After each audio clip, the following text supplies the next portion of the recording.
Hey everyone, Wolves of Light here, going over the AH-64D Apache Longbow project mod. You can find this mod on the Steam Workshop for Arma 3.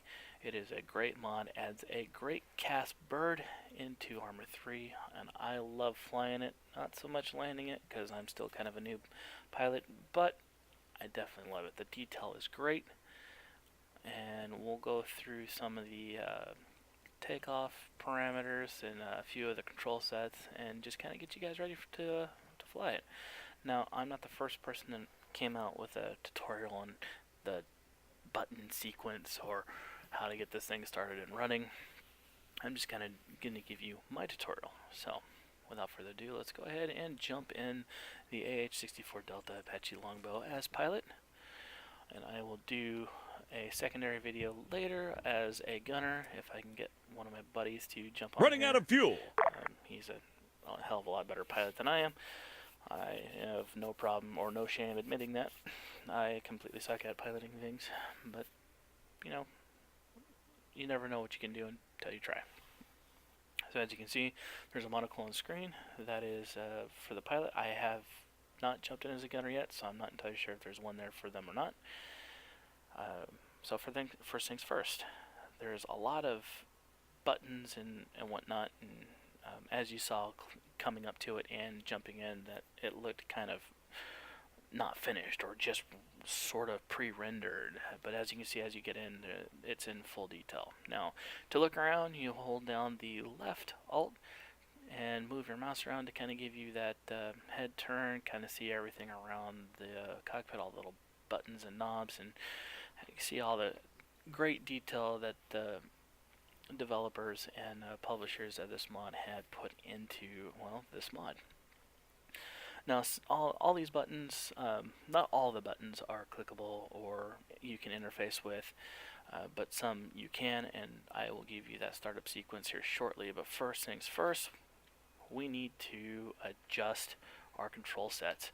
So we'll go ahead and go to options, and we'll go down to controls, and then yours might be on show weapon or something, or whatever you last changed a control on. Just go down to custom controls on that show drop down menu there, scroll all the way to the bottom, and this mod uses action 20, so you're going to want to bind that to something.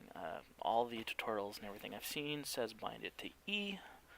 I have not tested it on any other key. I assume it would work the same way.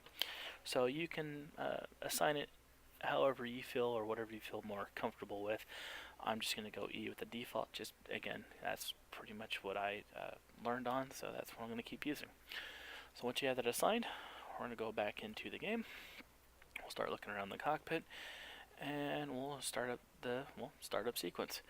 So first things first, let's go ahead and let's close those doors, shall we? Much better. Now that the doors are closed, let's go ahead and start the master ignition. It'll be this little knob right here. Give it a little twist. As you can see, our displays are now up. It looks sort of good. Now the second thing we're going to do is we're going to come over here, and there's a button right about here. As you can see, you can hear it. Something did toggle. I couldn't tell you exactly what it is or what it does, but it is definitely part of the sequence that helps you with the AH system. So speaking of AH, that's the second thing, or the third thing, excuse me, that we're going to do. We'll give that a knob little twist. Perfect. So now that the AH is set, we're going to go ahead and turn on the APU. So it's this big button right here. Boom. As you can see, it now on, and our heads-up display, or AH, has shown up in our monocle. And it looks like everything seems to be going well, and while that is spinning up and doing its thing, we're going to go ahead and test the fire detection and extinguishing system. So it's this test toggle right here, so we'll give it a real quick throw. Aft deck fire, engine 1 fire, engine 2 fire, APU fire. Engine 1, APU, and engine 2 throw a fire warning, and then Out of fuel. a master warning and a master caution. We'll hit it again. Aft deck fire, engine 1 fire, engine 2 fire, APU fire. Again, they flashed fire, and now primary and reserves are in discharge mode. Again, this is just testing the system. Master warning still on and master caution still on. We'll hit it one more time and that should clear the board. Everything looks good there. That was a good test. Alright, so now that we got a good test, what we're going to do is we're going to release the rotor brake. Rotor brake is off. Basically, the rotor brake stops the rotor from spinning. You're well ahead of me on this one, right? Alright, for those paying attention at home. Now, once the rotor brake's off, you can spin up engine 1. And as you can see here on our display, engine 1 is starting to climb. It's starting to get, starting to do things. I'm not a pilot, and if I was, I don't know what the sequence really truly is to turn this thing on. I'm sure you're supposed to do one at a time and make sure levels and things are good, but this is a video game and I want to get to flying.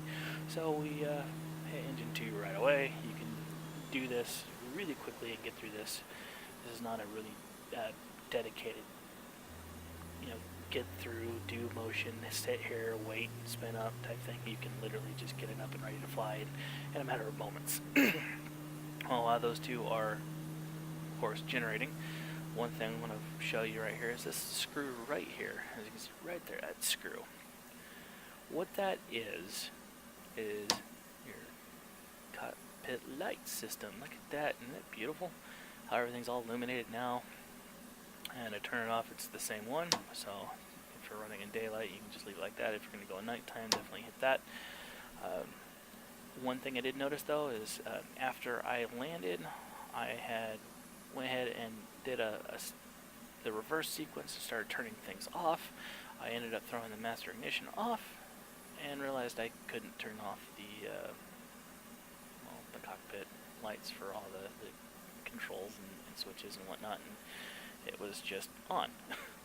So I had to turn the master ignition back on just to turn the lights back off. Just one of those things if you're going to do some realism play and you're going to be locking out the cockpit or whatever, make sure you follow your sequence. Alright, so they're up and ready to go. We can start the rotors from going over. As you can see, I start on rotor 1 and then go to rotor 2. So that's your throttle. We're throttling up. And we're going to throttle up to idle. And always go left to right, or else if you do right, the stick might get in the way of your input. You might not be able to get it to where you need it to go. So once that is set and ready to go, and we're getting ready to close to idle, what we'll do is we'll check the NBS mode. It works. Everything seems to be going good. And while we're doing that, let's go ahead and throttle up to fly. Now, again, I think we're supposed to wait for this to get a little bit better, but we're going to go ahead and throttle up to fly mode because we're ready to get up in the air, right? So as you can see, it's still moving around, and as we're getting up to speed, we're going to change our weapons. I'm going to change the second display to FCR. So first display, whiskey popping in weapons, and secondary display, I always go with FCR just to kind of get that sort of radar looking view going on. Alright, last thing is you want to go ahead and weapon last switch, so we'll give that a shot. You can see now we are now armed. You might, for realism, not arm it while you're on the ground. You might want to get up in the air and just get more maneuvers or before you fly out to give you permission to leave that on safe. But again, this is for me, so we'll just kind of do things a little off the cuff. So we'll snap that back. Now we'll take off. Weapons armed and hot.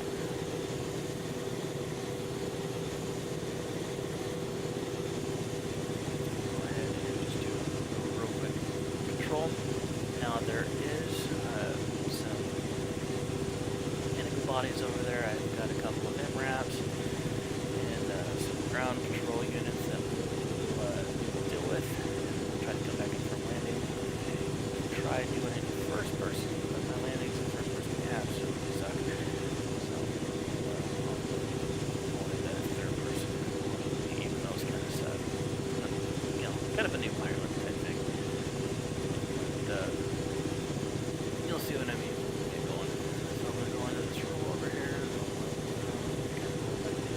I see movement. MRAP, half a click, north. MRAP, half a click, north. Soldier, 100 meters back. Officer, medic, 200 meters back. And we're going to go ahead and place a waypoint. And we'll turn around. So to place a waypoint on the map, to bring up the map, you move your cursor to an area where you want a waypoint set at. And Rockets. you hit shift, I believe just left shift, and click on the map, and instead of doing a marker, you will do Fire! way too low. Fire! Fire! Fire! Fire! So as you can see, the rockets kind of do move you around. You might want to set up on more of a solid platform for flying, throwing the rockets around. But I also I see movement. Officer, 300 meters front. I'll let the AI gunner kind of do his thing. I'm spinning around. I'm watching that marker. I'm watching the ground. Oh, there we go. Contact, medic, 700 meters bearing 330. Officer, rifleman, 400 meters bearing 330. Oh, he's still alive, and we got another one on the other side, so.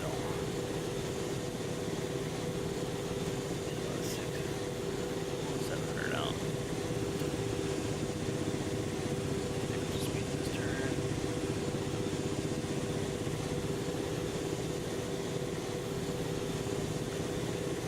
Some of my controls are still a little bit wonky, and I have to fix them. There's a few things I need to work out. So just the collective, and of course the pedals. I don't fly with a traditional setup. I actually have a controller I use for flying around. Makes things easier. Yeah, I know what I was talking about. Setting custom controls for keyboards and whatnot. I do use the keyboards for keyboard and mouse if I'm on the ground. I find they're a lot easier to maneuver and roll with.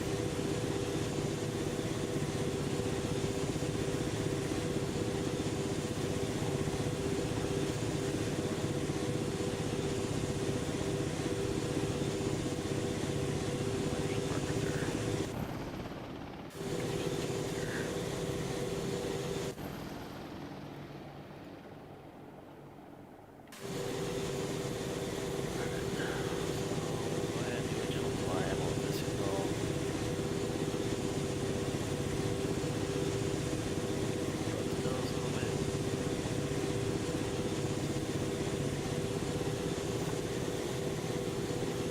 Rockets.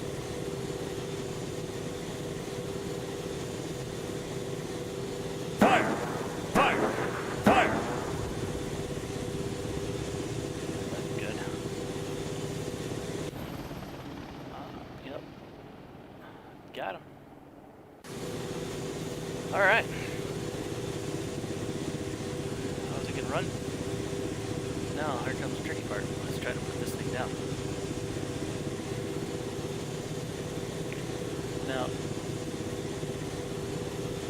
I'm not entirely sure what the best approach would be to learn how to land. I kind of just do my own thing until I get there, and I'm sure that would piss off a ton of people if I was playing. But,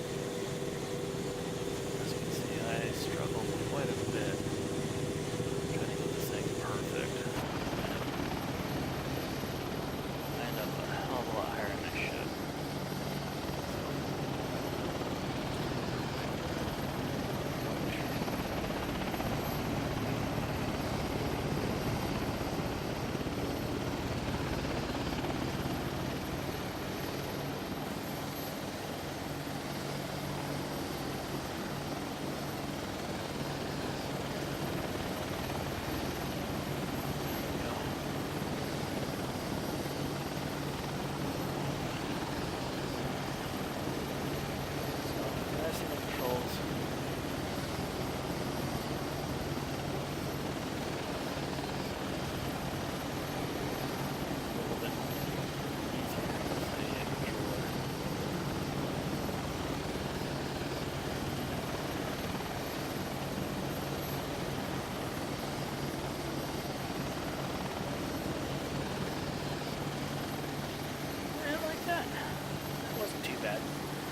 decent. Now, I've seen a lot of videos out there where people can do a lot better combat landings. I know that they've probably spent a ton of time in there. Again, somewhat of a new when it comes to this. Alright, so anyway, we're on the ground. Let's go ahead and turn everything off. I just kind of want to do some reverse orders, some things that we don't have to do more like the test, but we'll do that. Let's go ahead and save our weapons.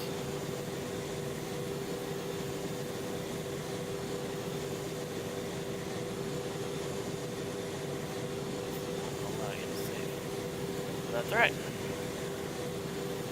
So what we're going to do is we're going to go ahead and bring down throttle. 1 and 2. Ignition. 1 and 2. They're going to be good. Out of fuel. So as you can hear, I'm starting to come down. Out of fuel guy. That's fine.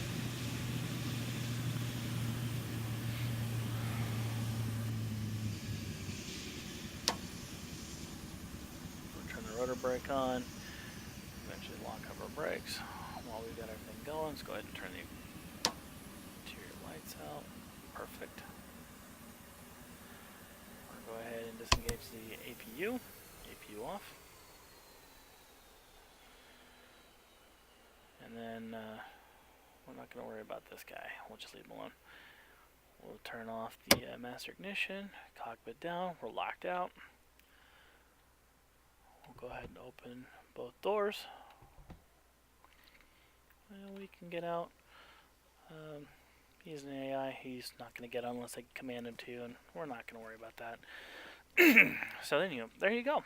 That is my little bit of a walkthrough of the AH-64D Apache Longbow project mod. Really cool mod. Again, some things I like about it. The level of detail is pretty good. Unless you're staring at the cockpit from really close up and it looks like it's just pre-rendered and things just don't look right. But once you get in, the detail is absolutely phenomenal. Weapon controls seem great. It flies like I believe it should. Sometimes it gets a little sluggish, but really well balanced flight. Only gets sluggish when you're trying to do some maneuvers that you think you could do on the, of course, like the Blackbird, but you just can't. So, anywho, that's my guide to the AH-64D Apache Longbow mod startup and finish. Hope you guys enjoyed the video. I will try to bring you another one where I'm sitting in the gunner seat, and maybe I get my buddy to fly around, and we might do a couple scenarios just to kind of jazz it up a bit. But I just wanted to kind of go over it and hope you, like I said, hopefully you guys thought it was really good stuff, and I'll try to bring you more when I can. Sorry it's been so long since I posted something. I've been working on a few different projects, but hey, not a bad way to come back. So I'm gonna end this video like I end all my other videos. And as always, stay pack strong. Wolves of Light out.